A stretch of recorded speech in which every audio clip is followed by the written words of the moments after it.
nothing. I'm the daddy now. Next time I'll fucking tell you.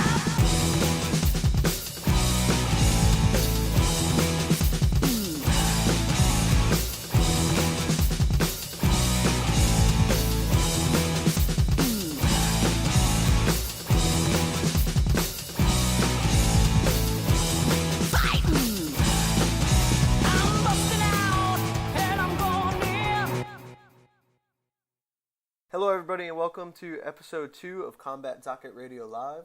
I'm Kurt, as always along with my partner and co-host Ben.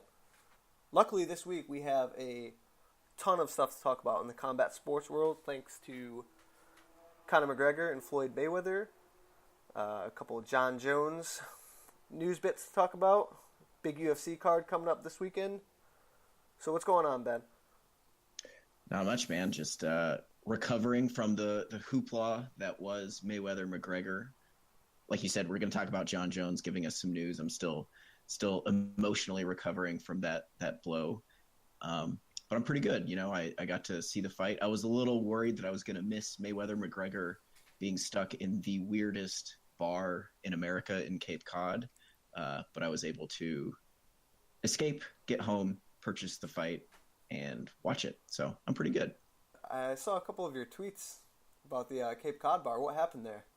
It was the only way I can describe it is, you know, I'm 31 and I was easily the youngest person in that bar by like 25 years and just an old drunk man singing.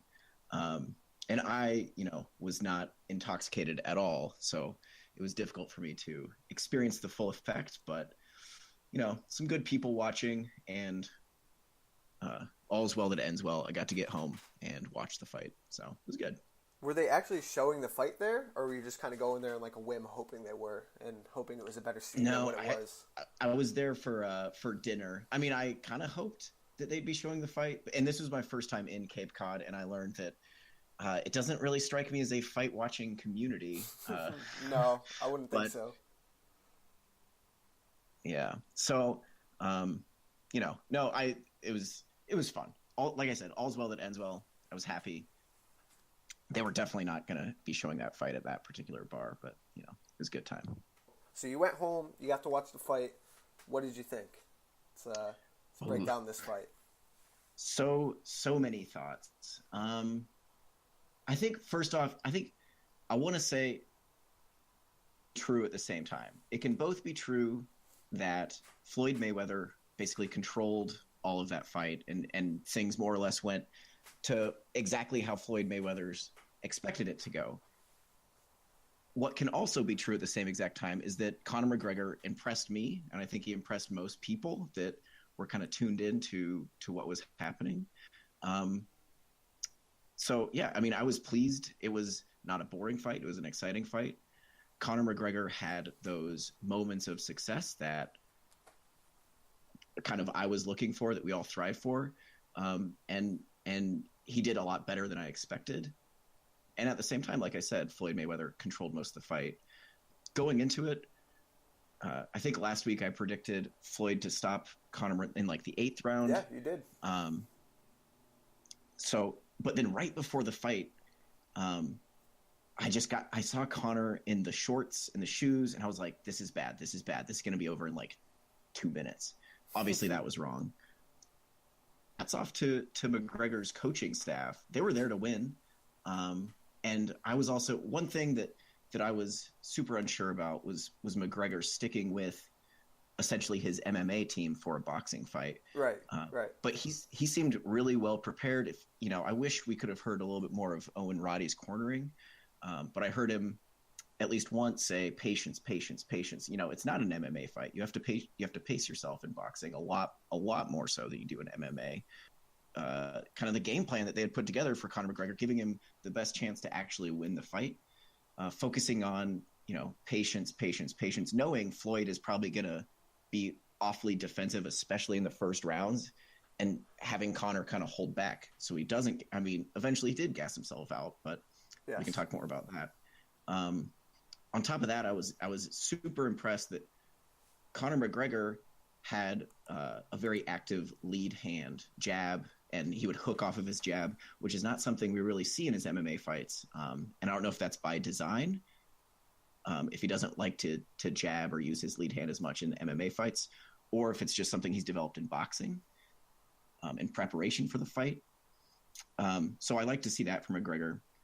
My only other, big takeaway for McGregor is really that he came to win. Part of me thought he would try to just coast out a decision, but no, he went in there with full belief that he was going to win, which is impressive. And he impressed a lot of us. Obviously, people, I don't know if it's a cardio issue or Floyd Mayweather landing big to the body. I think that's a lot of people say Conor gasses out. Well, guess what? That was his first professional boxing fight. He went 10 rounds. He also ate some hellacious shots to the body from Floyd. And to the head. And go ahead. I said, and to the head too. I mean, Floyd was after a while he was teeing off. Yeah, absolutely. And I was impressed. Floyd, after I think the fourth round on, he kind of started that pressuring game where he's just kind of coming forward in the double forearm guard. And it's obvious that that's not something Floyd is super comfortable doing, is pressuring. He was kind of unable to cut off the cage. But he was also, it showed to me that the Mayweather camp took the fight seriously and had at least looked at some of McGregor's MMA fights, knowing he's not going to fight well off of his back foot. He doesn't have very much defensive skill. McGregor doesn't. So Floyd was able to kind of move forward, knowing that McGregor's best defense is his offense. Yes. So Floyd kind of waiting forward with that double forearm guard kind of forced McGregor to essentially punch himself out, leave himself open, and eventually get stopped, obviously. But overall, I was impressed with McGregor, and we can talk more about kind of the outside the ring stuff, but what he did inside the ring, I was impressed with. And at the same time, I think things kind of went exactly to plan for Floyd. So I don't know. That was a lot. I don't know if you have any disagreements, agreements. I don't know what your takeaways were. No, I mean, first and foremost, I was super impressed with Conor. I mean, we said before the fight that Conor would have his moments, but, I expected Mayweather to pick Conor apart. Again, he's kind of like a computer.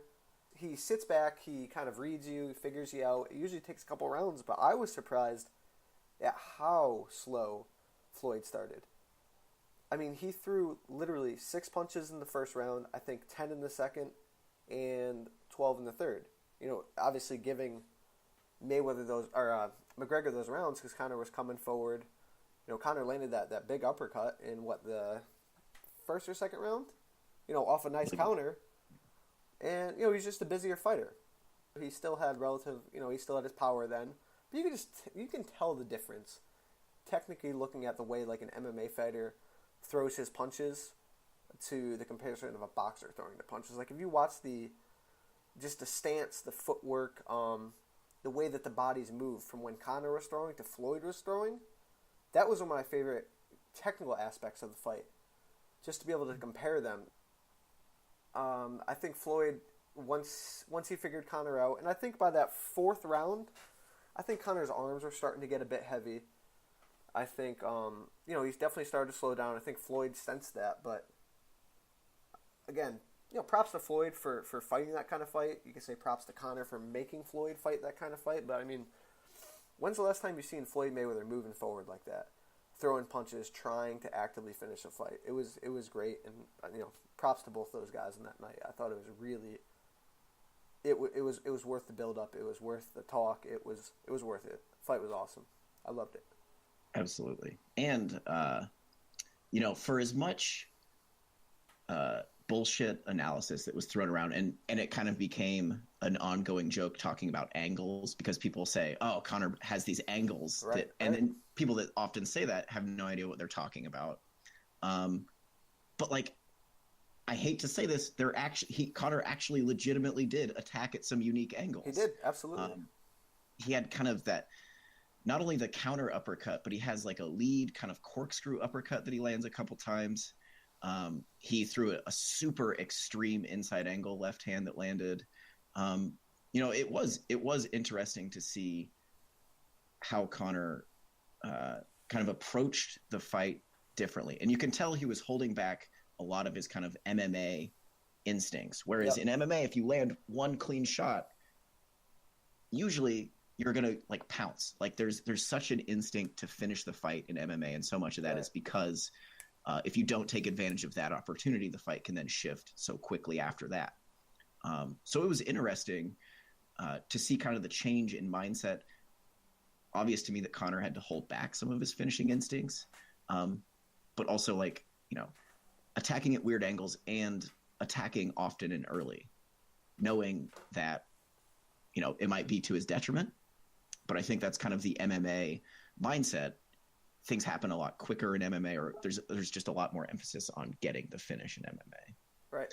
So yeah, it was interesting. I thought early on Conor was doing, again, to your point, cutting angles and surprisingly well with the stance switches.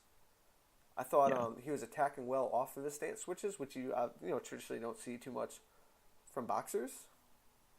But yeah, I mean, I thought the way he was able to actually turn Floyd in there, his jab I think was the most impressive punch of that fight between the two.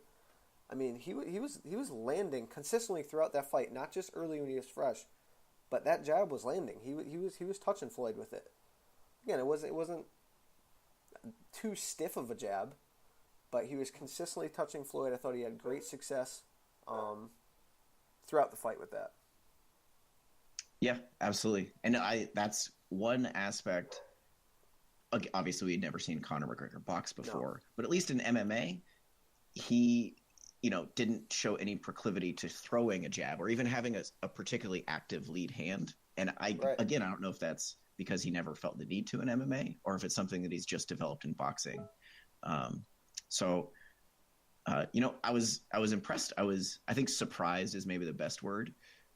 Both, we've touched on it, both how well Conor was able to do and also how Floyd fought kind of out of type. Absolutely. That the comment that Conor made right after I turned him into a Mexican right. Is I think it's kind of true. Like he turned into kind of that traditional Mexican fighter, moving forward, swarming, pressuring. And it was interesting to see.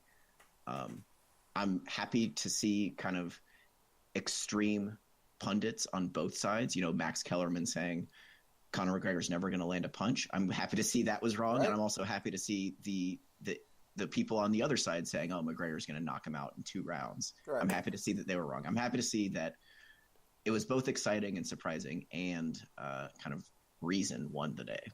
And I think everyone wins in that situation. I mean, Conor went in there against arguably the best boxer ever, the best defensive boxer ever. He landed, the final stat was like 111 punches, and again, you can read into the stats, not buy into him.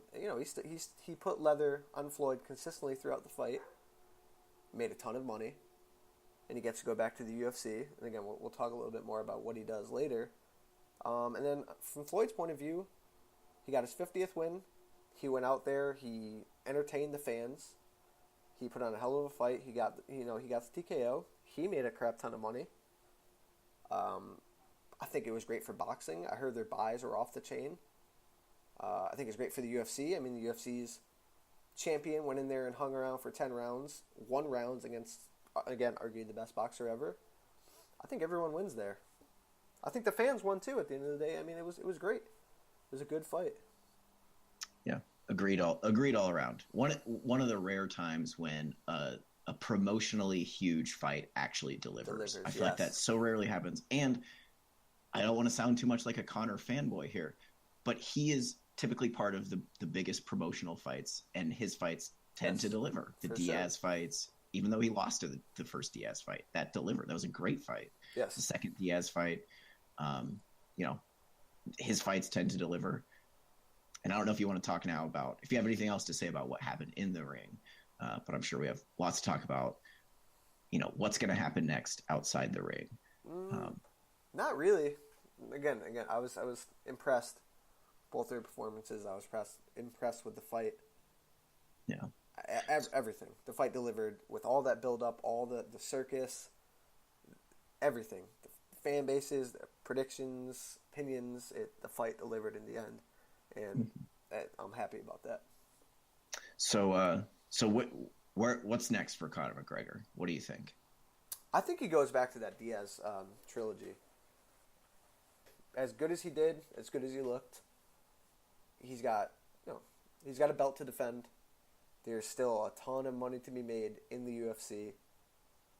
I think he's a fighter at heart. He's a competitor. The dude, he wants to compete. And I think he talked a little bit after that. We're gonna see him again. Again, he has options. He could box. Again, the guy could fight anyone in boxing right now, I'm sure. But that Diaz trilogy for the lightweight title, I think that's the most lucrative fight in MMA right now, and I think that's the fight he goes for. I think his coaches, the UFC, and I think himself want to get back in there. I think that the Diaz trilogy makes the most sense. Yeah, I'm on the same page with the Diaz trilogy. It's interesting to hear in his post-fight interview in the press conference, he said several times, I'm a free agent now. Now. I don't want to read too far into that. I don't know exactly what that means. He also said, I like seeing my name on the ring. Yes. McGregor Sports and Entertainment. So maybe he'll dabble in promoting his own stuff, but I definitely did get the sense that he will go back to MMA. When he was asked in the ring after what's next, and he didn't really hesitate in saying, I'm going to go back to MMA. That's what I do. Right. I want to start working on my jiu-jitsu and kicks and whatnot. He has the UFC by the balls now in terms of promotion. And we're going to talk about Jon Jones. The UFC doesn't really have a star right now. Nope, they don't. Other than McGregor. That guy can demand whatever he wants, it seems. I'd love to see him fight. I know people are kind of shitting on the Diaz trilogy, but whatever. There were 2 great fights. Let's see a third. Absolutely.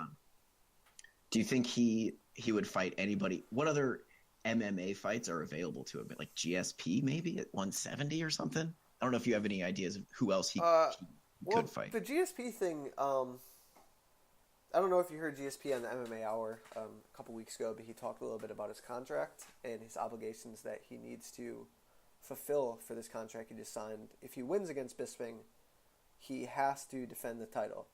Obviously, that would be against Robert Whittaker. So I think that keeps GSP out of the talk for a while. I don't think Conor's going to want to wait around for 2 fights. I think he's going to want to get back in there. Again, maybe that Super Bowl card like you talked about. Probably be a good time. Kevin Lee and Tony Ferguson are going to fight for the interim belt. The winner of that is a possibility. I think Kevin Lee and Conor McGregor, promotional wise, would be a lot of fun. They're both great on the mic. Both very brash. Tony Ferguson to an extent is he has a pretty good game on the mic. But Khabib is still sitting there, but again, I don't think Conor's really going to be wanting to jump into a fight with Khabib right away. Tyron Woodley, possibly, if he wants to chase that third. The guy has so many options outside of Diaz, but I just still think he's going to take that Diaz trilogy. What about you? Yeah, I think the Diaz fight. I don't think he would. I don't think Conor McGregor would want to fight Khabib. Stylistically, it's a super tough fight for him, but I think he also doesn't really want to risk putting all this promotional effort into a fight with a guy who kind of has a history of not making weight or pulling out, whatever it may be. That's a good point. Absolutely. I'm not sure he wants to take that risk. Kevin Lee and Tony Ferguson are generally pretty reliable guys, I think. Yep. I don't know. Do you think Conor McGregor boxes at all in the future? It kind of sounded like no, but I don't know. Do you think he could fight Paulie Malignaggi or anybody in the future? I do think that Paulie Malignaggi fight is on the back burner. I think that fight would make a lot of money, even though people are kind of sick of Paulie. And to Paulie's credit, he was actually really good on that broadcast this weekend. He was very fair. He didn't say much out of line, which I was surprised about. I thought he was complimentary of Conor when he needed to be. But I think Conor keeps that fight on the back burner. I know Paulie is going to be on the MMA Hour this week. I'm sure he's going to make one last hurrah to stir up a bunch of drama for the fight.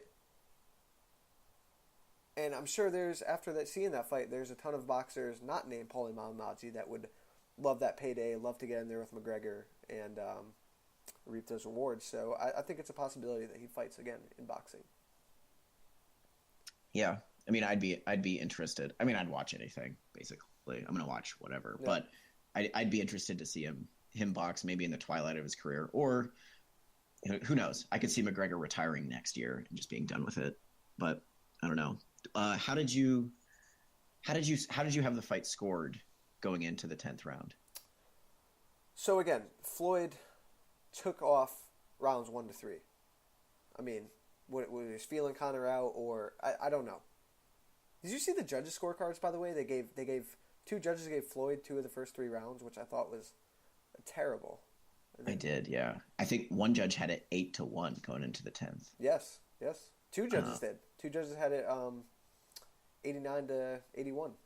Yeah, I mean, full disclosure, I watch more MMA than I do boxing, but I watch enough boxing, I think, to generally score the fights how I expect them to be scored. And yeah, I had Conor winning the first 3 rounds. The 4th was super close. Yes. I think scoring it live, I had a little bit of underdog bias, and I gave it to Conor. But I'm seeing a lot of smart people giving the 4th back to Floyd too. So I had it the first 3 for Conor. I gave the 4th to Floyd. I thought it was very close. And then what was it, the 7th or the 8th that Conor came back and had a good round? I think it was the 8th, I want to say right? The 8th. He arguably won. And I didn't give that to Conor either. I did, however, feel that the 9th was pretty damn close to a 10-8 for Floyd.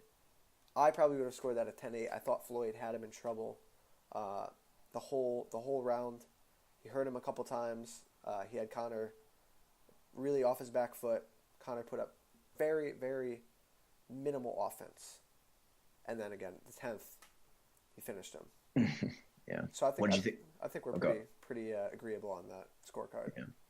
Did you have any issues with the stoppage? I was a little surprised. Okay. I thought it was going to be a standing 8, but I don't know if you had any qualms with the stoppage. So there was actually no standing 8 counts under the rules for that fight. But my thing is about the stoppage, if this makes sense. I feel that the stoppage was correct, but the moment of stoppage was wrong. And what I mean by that is again, Conor was getting tagged. He was reeling, he was hurt, he was fatigued. And Robert Byrd kind of stopped it off of a break when Floyd didn't really land anything clean. What did you think about it? Did you think it was fair? Did you think it was early? I thought it was the right time because Conor essentially hadn't done any offense in the previous minute. I definitely see what you're saying is there was no. I want to say there was a big right hand that Floyd landed just maybe 5 or 6 seconds prior to that I think people would have made a little bit more sense. And again, I watch more MMA than boxing. It's kind of hard for me to switch my brain because in MMA, you see, especially in a title fight, guys go, the ref lets it go until you're fucking damn near dead. Absolutely. So, yeah, I think boxing is a little bit different than MMA. Absolutely, yeah. If you are on the side of it being an early stoppage, if you want to play devil's advocate, do you think that the fact that Conor is a debuting boxer in there with a 15-0 fighter, do you think that could have swayed the judge's decision or the ref's decision? That he was kind of erring on the side of safety, maybe? I could see that. I think, and you know what? In the post-fight press conference, Conor said something interesting that in his sparring, it was usually around the 6, 7, the middle rounds, he would get really tired because he couldn't see the finish line in sight. He would think, I got 6 more rounds of this. This is awful. But then Conor said that usually in the 10th, 11th, and 12th, once he can kind of see the finish line, he picks up the pace. I don't know if that, I don't think he was coming back to win that fight. No, absolutely not. But yeah, I'm sure in Conor's head, there's a fair argument to be made that it was early. And I think for his corner, maybe they saw that in sparring too, and they thought, you know what, Conor was just going to catch his breath that round. And going way back to his coaches, his cornering. Going into the 10th, Owen Roddy specifically told him, take this round off, play defense, hold on to him. Like their plan was to lose that round all along. Easier said than done, obviously. Right.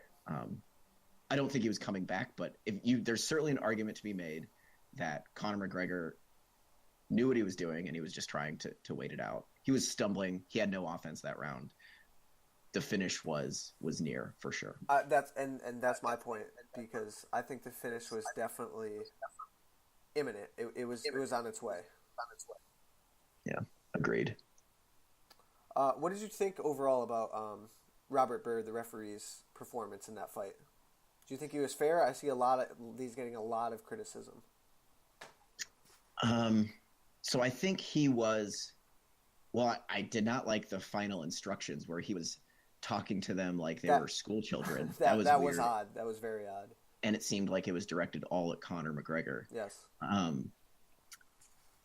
thought he was going to take a point away for the hammer fists that Conor was doing, but at the same time, props to Conor McGregor. Do it until you get a point taken away. Do it as long as you can. I think there's a lot of talk about, they let the hammer fists go on for too long. I also thought it was super weird that Robert Byrd was telling Floyd, keep your head up. Like, what? I don't think I've ever heard a referee tell a boxer, keep your head up. Well, like, it's not, that's his defense. They will. That's why they will if they feel it's intentional, and the other fighter is placing her hands on their head, pushing her hand down. So I think he thought that Floyd was initiating some of those almost like back takes Conor was doing. Because as soon as they would grapple in, his head would be down, Conor would go to his back and kind of give him a couple pot shots here and there. I thought he was fair, though. I thought he probably could have taken a point away from Conor. I mean, he warned him like 4 or 5 times for coming around the back, for clinching, for the hammer fist, and he didn't. I thought he was fair. I would have liked to see. It's like in every Floyd fight, I feel like Floyd kind of throws these framing elbows, and yes. I was screaming at my TV for Robert Byrd to say something about the elbows, but it's Floyd. It's kind of in baseball sometimes the biggest hitters get extra balls called their way. I feel like sometimes Floyd gets that a little bit maybe with his elbows, but it was a retirement fight. We're not gonna have to see it anymore. So no. Whatever. So you don't think Floyd ever fights again? You think he's that's it? That's done? I think he's done. He said in the press conference, he was like, well, if I can make X like $350 million in 36 minutes, maybe I'll do it. But I'm giving you all my word now that I'm retired. I'm sure he'll have some suitors, but I think he's done. Yeah, I mean, I don't think he looked the same. And I thought Conor looked good, but I also thought that Floyd didn't look the same. He wasn't as sharp. He wasn't as quick. His feet weren't really moving that much. I think, again, he's done. He got that 50-0 mark. He's one of the best boxers ever. I think definitely time for him. Yeah. I thought they were very respectful to each other too. I like the show of sportsmanship after everything was I think said. Conor McGregor is like one of the best guys in all of combat sports at handling a loss. Absolutely, like, 100% agree. That guy is incredible he handles it with grace, but then he can talk about what is happening, what happened in the fight. Yes. So well. Like, he's pretty. It's unique. It's a unique skill to be able to handle a loss so coherently, and with such kind of grace. I was watching with some other people that said I didn't think he handled it with grace because he seemed to kind of argue the stoppage. But I don't know. I thought it was like a playful, like, oh, I still thought I was in it. I still thought I was in it. He didn't really complain. I thought that was his honest opinion. I mean, he's entitled to his opinion, right? He thought it was stopped early, but I like the way that he broke it down and talked about Floyd's composure. He kept talking about his composure in there, and Floyd was so composed, and I thought that was very interesting, to be able to look back, like you said, that coherently and break it down to that manner. It was an interesting take to hear. I was just impressed. And again, that Floyd was super composed through the build-up, the media tours, coming into the fight, during the fight. The guy, they're both true professionals. I thought after everything, it really delivered. I was happy about it. Let me get your opinion on one more thing. All right. On that card, did you see the co-main event with Gervonta Davis? Yep, that was the only other fight that I was able to watch. What did you think about that stoppage? So, what was it, Fonseca? Yeah. Like, I thought he was. Talk about also a guy who was able to be really coherent after the fight. Gervonta Davis kind of described what happened.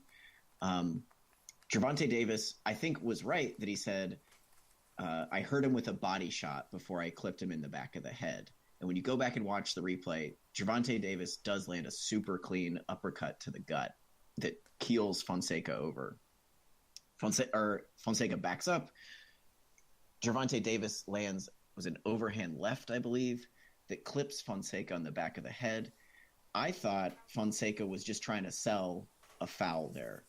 And I think he was maybe hurt to the body. I was fine with the stoppage. I didn't have any qualms with the referee not calling it an illegal blow at that point. Yeah, it's tough to see in real time from a referee's point of view. You know? I thought Fonseca could have. I mean, I don't want to be the asshole judging a fighter in the middle of a fight, but it looked like he was trying to sell the foul all the way up until the fight got stopped. Like, I thought Fonseca maybe could have he was still in that fight. It was a close-ish fight. Gervonta Davis came out real flat. I agree. That was not a good showing and good performance for Gervonta Davis, for sure. I think he was sick all week, or at least I hope he was sick, because I expect generally better things out of him. He missed weight too. He looked out of shape. Mm-hmm. Yeah. Not to mention maybe the worst boxing trunks I've ever seen with a big blue fur, but that's for our fashion podcast. So. Right. Yeah. So sadly, last week, Jon Jones, we learned, tested positive for the anabolic steroid Turinabol. It's an in-competition test, which means he popped for his test after he weighed in. I think the interesting thing here, on top of all the things that are interesting about Jon Jones, is that the substance in question is like a 1960s, 1970s era kind of classic, like East German steroid that people don't really use that much anymore, apparently. So maybe there's an argument to be made that it was, again, in some sort of tainted supplement and or dick pill, as Jon Jones calls it. I don't know. It's sad.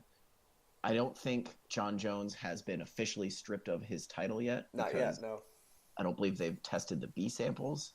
I have all kinds of questions about, why would he be taking this old-time steroid like the day of the fight? So in my head, there's arguments to be made that he's innocent, but you know what? At a certain point, like when there's smoke, there's fire. Like, he's doing something weird. And we can talk more and more. I could talk forever about Jon Jones. He's one of the most interesting people in combat sports, I think. But I think he's a reckless individual, probably.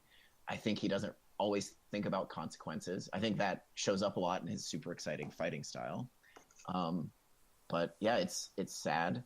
I have no idea what's going to happen to the light heavyweight division now. But here we are, yet again. Jon Jones is out of our life.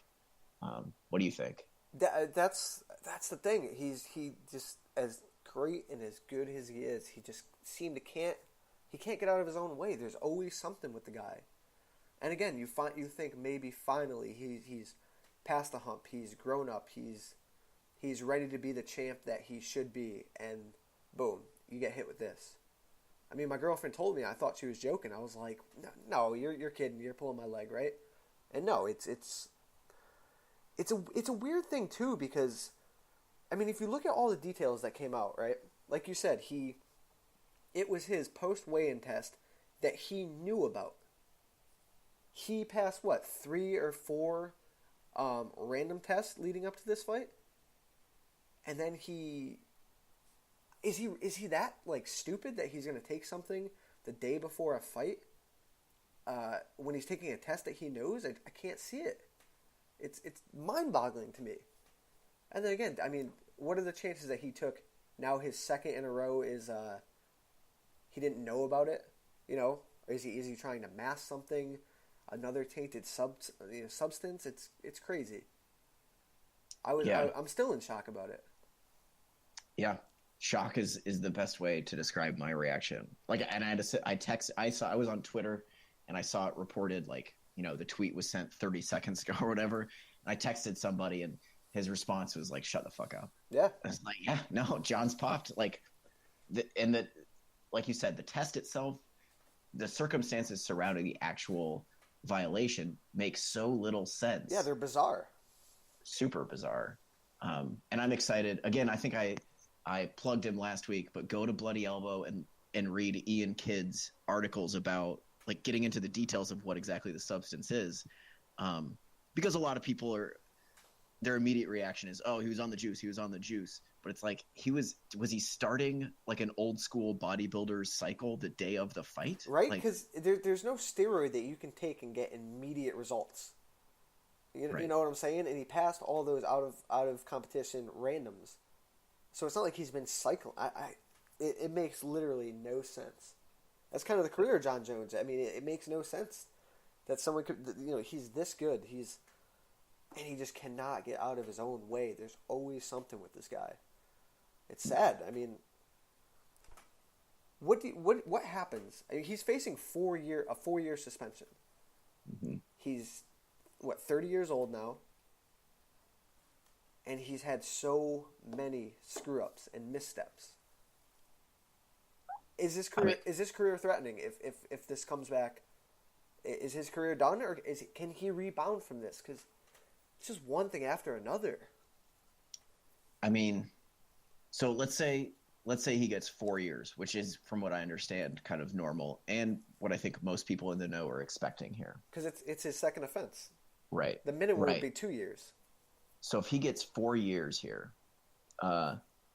even if, like, I don't think he doesn't seem like the type of guy that can stay out of trouble for 4 years. Right? Like, he'll be 30. Let's say it's 4 years. He'll be 34. He'll still be in fighting shape. He'll still be able, like, if he were able to keep it clean, he'll be able to come back and probably compete relatively well with a ton of ring rust, obviously.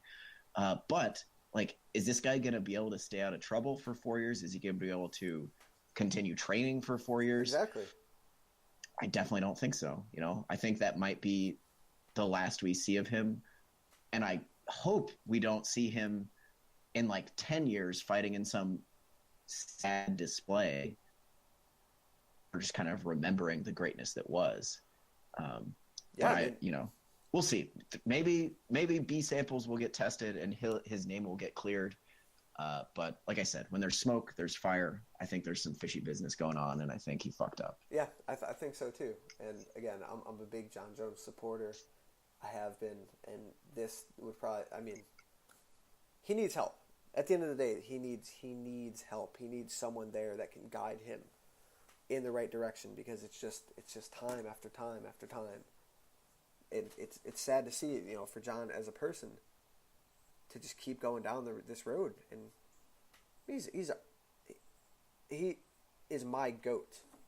If we're gonna get into the GOAT talk, like Jon Jones would be my GOAT. But if this comes back and he gets suspended for 4 years and it's another blemish on his record, can you even qualify him as the GOAT? You know? I think it creates a lot of asterisks around his performances. And I'm the same way. I think his in-cage performances are the best mixed martial arts we've ever seen. Absolutely.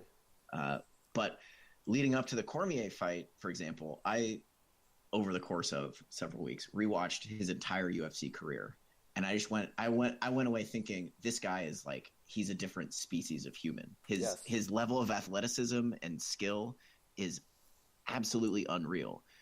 But, you know, maybe he was using something the entire time. I don't know. But yeah, I'm the same. I think what he does inside the cage is the best we've ever seen, which makes this so much more depressing. Yes. And I really feel for Daniel Cormier in this whole situation. You know, after the fight, seeing the guy in the octagon just broken down. He's come out, he's talked about how much this fight meant for him, how much the rivalry meant for him.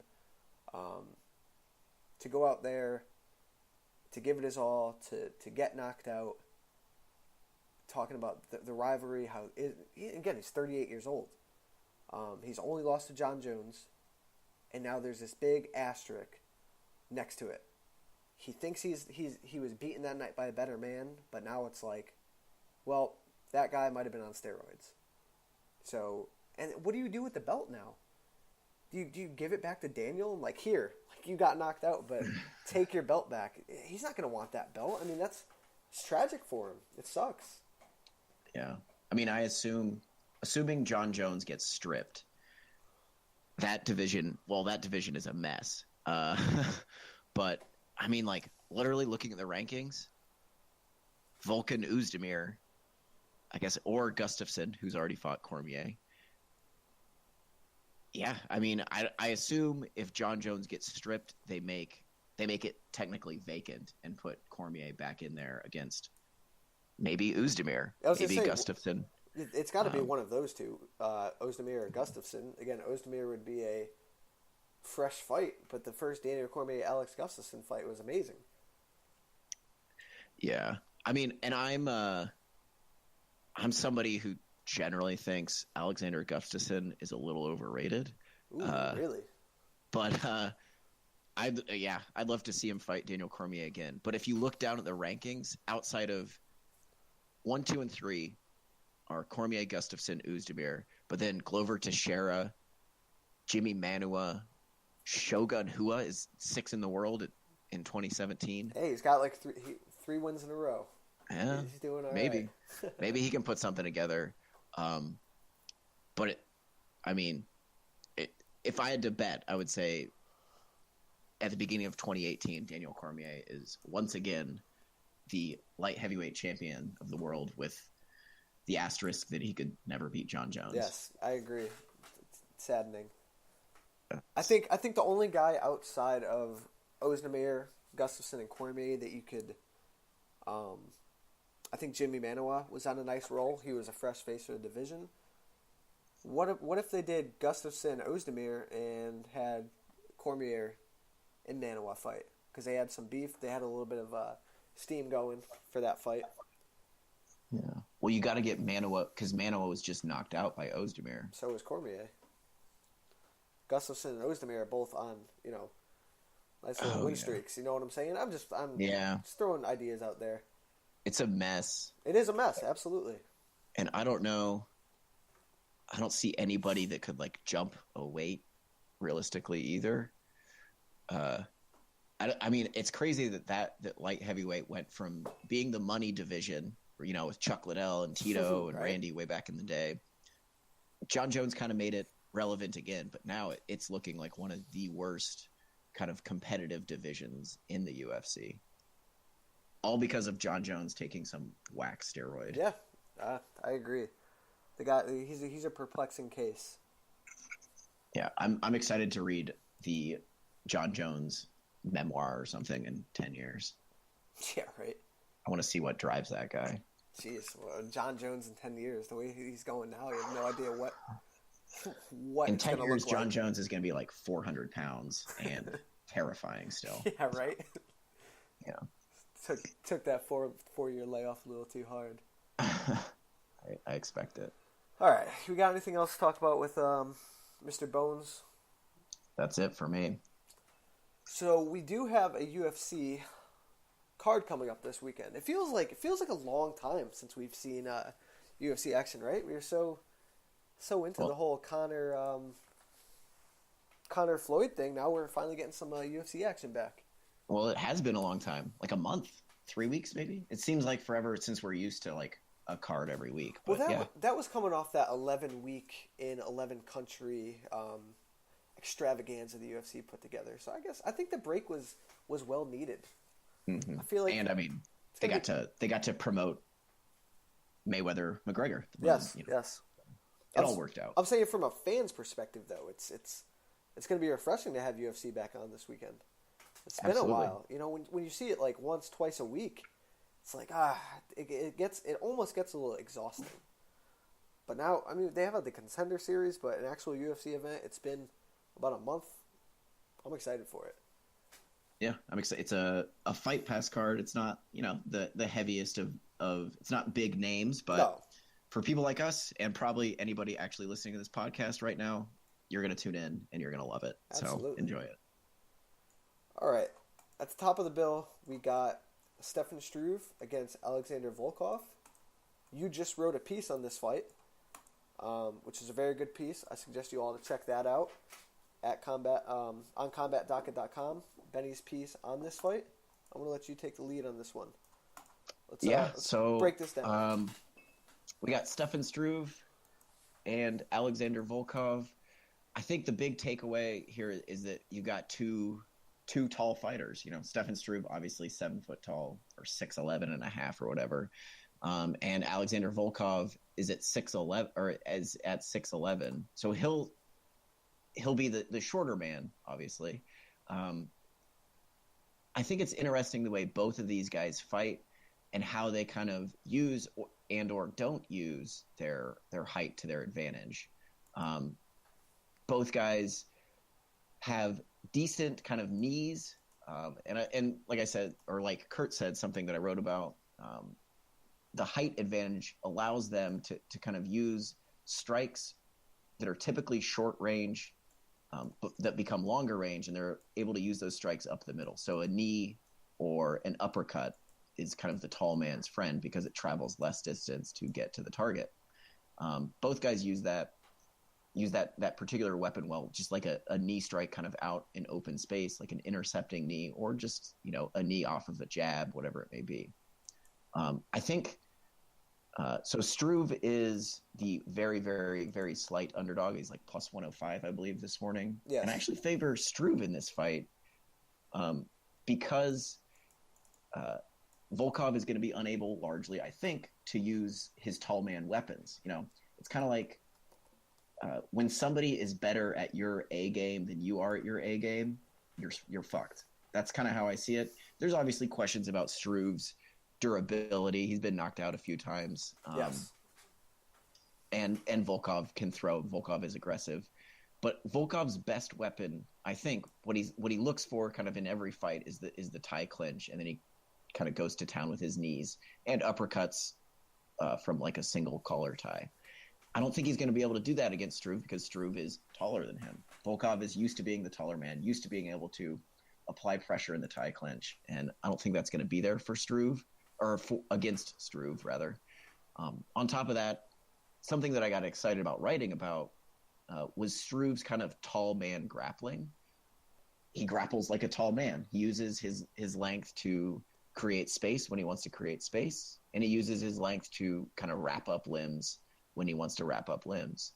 If it hits the ground, I think Struve kind of dominates. Even if Struve jumps guard, he can sweep Volkov, on top. Yes, he does have a very active guard. One of my favorite fighters to watch grapple. Surprise! He's slow, so it's kind of like easy to watch because you can tell what's happening. But he's aggressive on the ground. My pick here is Struve by submission after kind of frustrating Volkov on the feet. But like I said, there's questions about Struve's durability here. I could also see Volkov kind of blitzing him early and knocking out Stefan Struve, which would be sad because Struve kind of went from an uber prospect all the way back in, let's see, his first fight in the UFC was in 2009, a loss to Junior Dos Santos.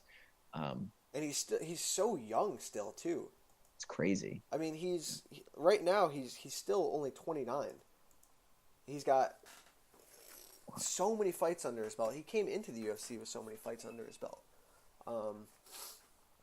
I am going to go with Struve as well. I think he's going to get it done in his home country. They're fighting in Rotterdam. I think it's going to be a big spot for him. I'm very interested to see how the striking plays out, because that's been Struve's knock, and again, kind of both of those guys' knock is they don't fight long too much.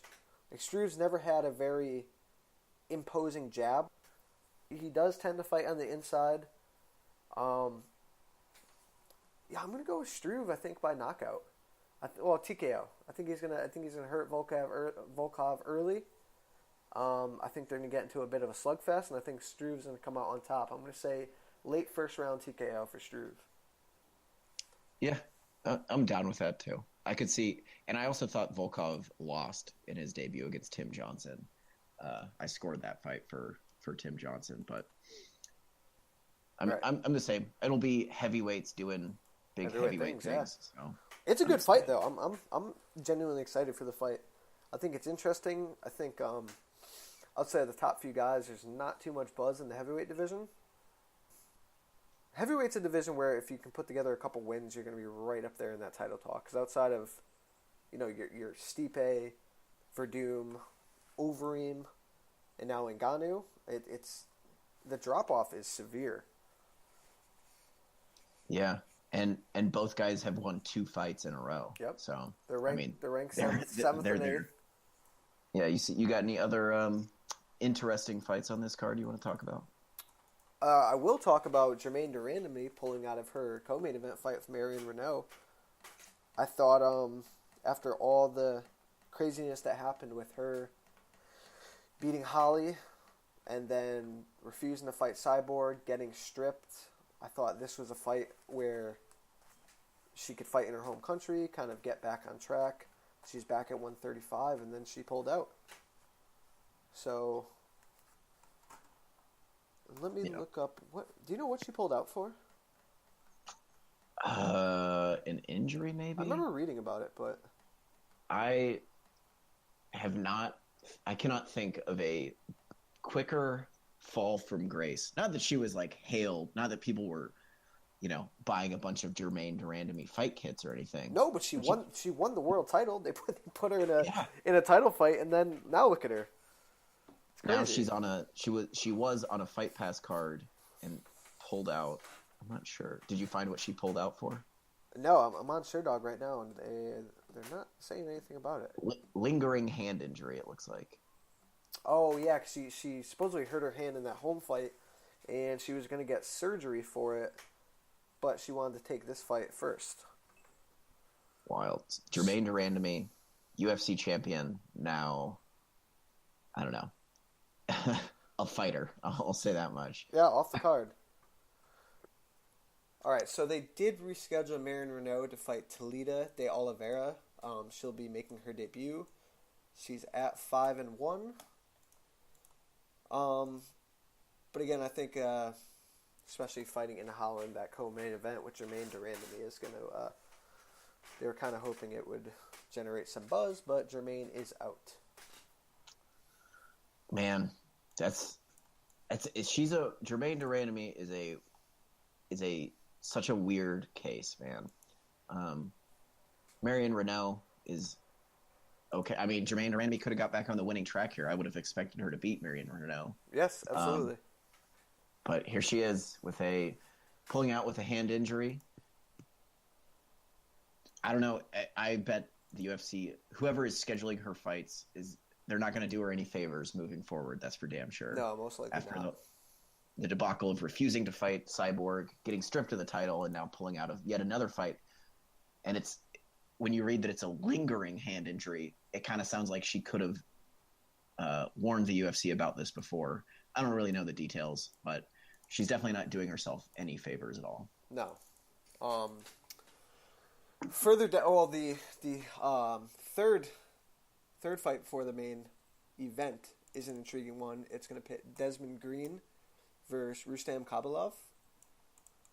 Khabilov is one of those guys that has been steadily around the top for a while. He's a really good fighter. He's fought some solid guys. He's got a win over Masvidal. He's beaten Yancy Medeiros. He's been in UFC for a while too, since 2012. And Des Green is a local guy. I've watched him fight. He's from New York. He was on the regional circuit up here for a while, so I've seen him fight live a couple times. He's a really, really good fighter. This should be a solid fight. It's a tough fight for Khabilov, who has won 4 in a row.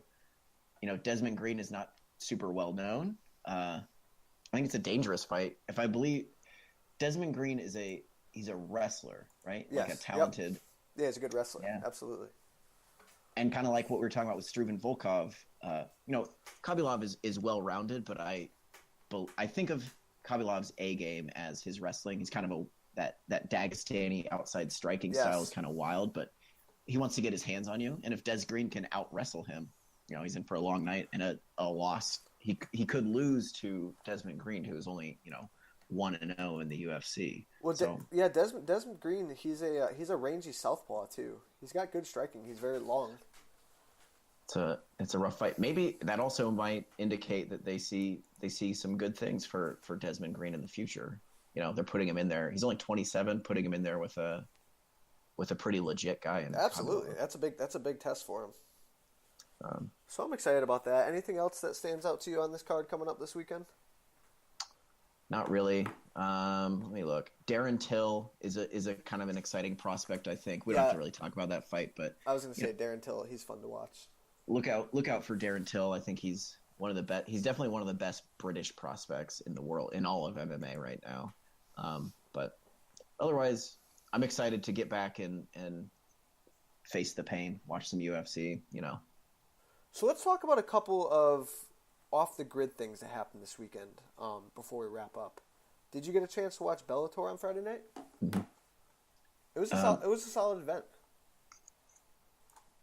I missed it, but I am excited I'm happy to see Andrei Korshkov continuing to win. I think the Bellator welterweight division, now with Rory McDonald, Paul Daly, Lorenz Larkin, Douglas Lima, the champion, Andrei Korshkov, former champion, is winning. They've got a good thing going there. I'm excited to see kind of what the future holds for that division. Yeah, Korshkov has steadily been one of the top guys outside of the UFC in that welterweight division for years. The guy's a destroyer. Chidi Njokwani is a very good fighter, on a win streak, and Korshkov just buzzsawed through him. His striking looked good. He landed a nice flying knee, was able to take him down and just mercifully beat him until the ref stopped it. Very good showing. Yeah, I'm excited to see him against either Larkin or McDonald. Eventually, I know that they have other plans for those guys, but to see, I know Korshkov beat Ben Henderson, but I'm excited to see him against more kind of UFC level talent because I think he can hang. He's a big, strong guy, and absolutely. I think he can hang. Brennan Ward is a hometown guy from Connecticut, and he had a stumble in the co-main event. I was a little bit upset to see. He fought Fernando Gonzalez. It was a good fight. And then Gonzalez is just a really crafty veteran. He got Brennan to shoot a sloppy takedown and jumped the arming guillotine. And instead of burying his head like you should in the guillotine, Brennan tried to pull out and just made it super tight. Got the tap with about a minute into the third round.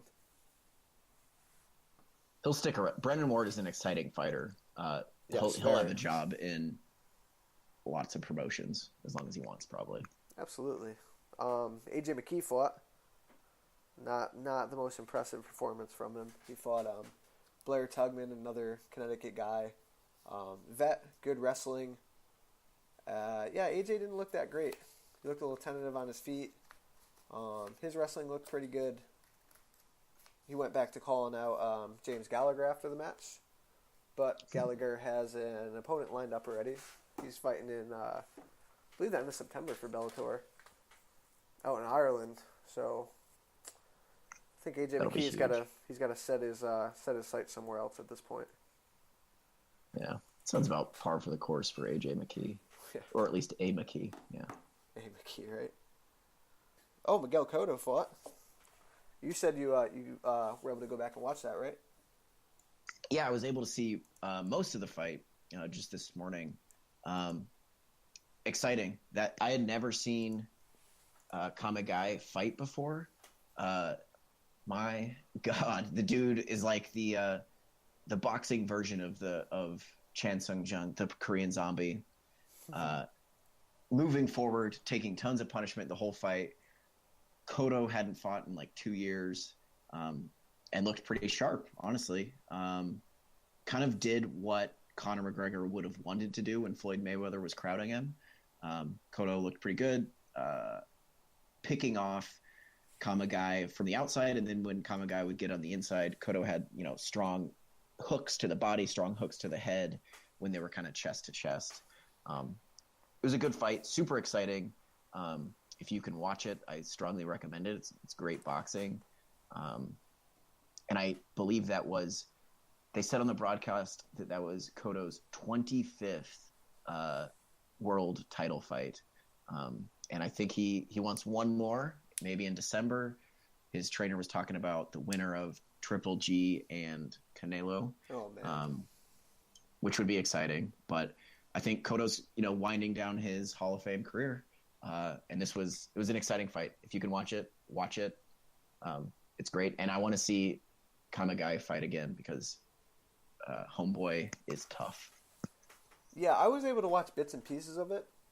I didn't catch the whole thing just yet, but I heard the same thing as you. I heard it was Kamagai is just tough as nails. He came forward, and I heard Cotto just put in a vintage performance. He went to the body often. He was landing good to the head. And again, I heard it was a very exciting fight. I don't know that I'd want to see, at this point in his career, Cotto stepping in there with Triple G or Canelo for his last fight. But the guy's had an amazing career. He's a legend in the sport of boxing. So it's good to see him get another win. And I think that was his 6th world title as well. Yeah, he's a legend. A legend is the correct way to describe him. And I mean, yeah, I think he would lose to Triple G or Canelo. But I also wouldn't mind seeing him get a little payday at the end of his career. Yeah, that's true. Sadly, nobody really watched his fight. His last fight because agreed. Of the timing. That's a tough date to fight on. Right. He's a likable guy. Everybody seems to be a Cotto fan. Obviously, he has a huge. Give him a payday, get some eyeballs on him, give him a good retirement fight. Is what I say. I agree. One more shout out I would like to give. Again, this might not. A lot of people didn't see this. I come from a wrestling background. I coach wrestling. I own my own wrestling club. Team USA Freestyle Wrestling was able to take home their first world title since 1995. It was a huge accomplishment for our country. They were able to beat Russia. We had 3 world champions, Jordan Burroughs, Helen Maroulis on the ladies' side, and also Kyle Snyder won his 2nd world title. He's also an Olympic champion at only 21 years of age. And what was so special about this was the world title came down to him versus a guy named Abdul Rashid Sadulayev from Russia. Sadulayev is also a multiple-time world and Olympic champion. He's another young gun at 21 years old.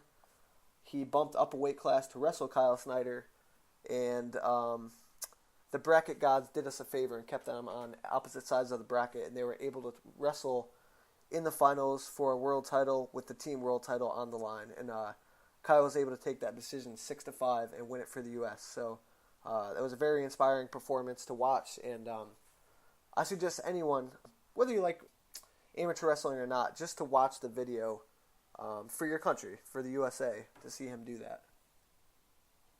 I'm excited. I feel like it's been several years now that USA Wrestling has kind of been on the verge of becoming more of a powerhouse. Jordan Burroughs kind of leading that push.